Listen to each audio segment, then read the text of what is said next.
और आप अपने कोचिंग के टीचर से भी पूछ सकते हैं कि क्या मैंने ये बात सही बोली है या गलत बोली है। और सच बताऊं, यदि आपने अभी तक इस बात पे फोकस नहीं किया तो अभी भी सीरियस हो जाइए, क्योंकि एग्जाम में बैंड बजने वाला है।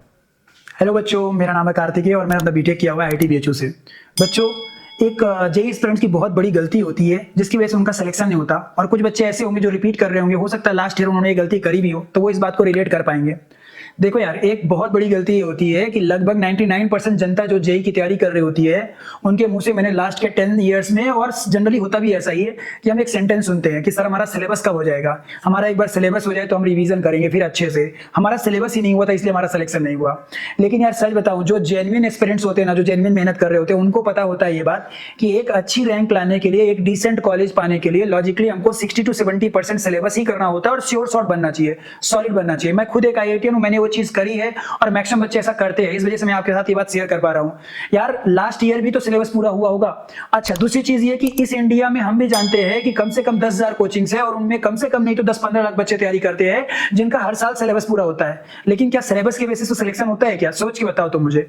तो एक्चुअली आपको अपने अंदर से एक बिगेस्ट डिल्यूजन है, डिल्यूलू है, इसको हटाना पड़ेगा आपको कि सिलेबस पूरा होने पे आपका सिलेक्शन हो जाएगा। सिलेबस पूरा होने पे कोई IIT दिल्ली से कॉल नहीं आएगी या NIT त्रिची से। आपको ये समझना बहुत जरूरी है कि सिलेबस पूरा होने से ज्यादा जरूरी है कि कुछ टॉपिक्स जो मैंने पढ़े हैं वो सॉलिड बनने चाहिए।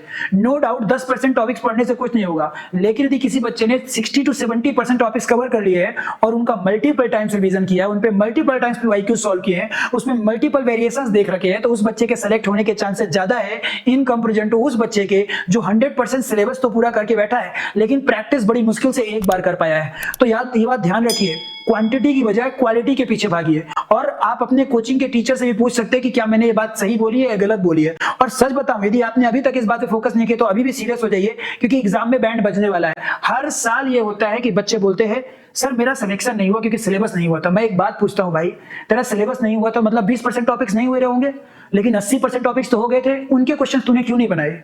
क्योंकि तूने कभी सॉलिड पढ़ाई नहीं करी। It's not about syllabus. तो ये मन से पहले तो क्वेश्चन ही निकाल दीजिए कि सिलेबस पूरा होने पे सिलेक्शन होगा। ये सबसे बड़ा डिल्यूजन है जो कि बच्चों को खाए ले रहा है। मैं खुल के बात बोलना चाहता हूं कि सिलेबस की बजाय टॉपिक्स पे भागिए कि कौन से टॉपिक्स आपसे बन रहे हैं। जो बन रहे हैं वो क्वालिटी टॉपिक्स होने चाहिए और सबसे इंपॉर्टेंट अच्छे से बनने चाहिए। उनका क्वेश्चन यदि एग्जाम में आपसे आया तो आपसे नहीं छूटना चाहिए। यदि आप इस बात को फॉलो कर लेंगे तो आपका सिलेक्शन होने से कोई नहीं रोक सकता। तो ये एक सबसे बड़ी मिस्टेक है जो एस्पिरेंट्स के द्वारा हर साल होती है। इसको आप अवॉइड कर सकते हैं टाइम रहते यदि आपको सिलेक्शन चाहिए तो। आई होप आप इस बात पे ध्यान देंगे।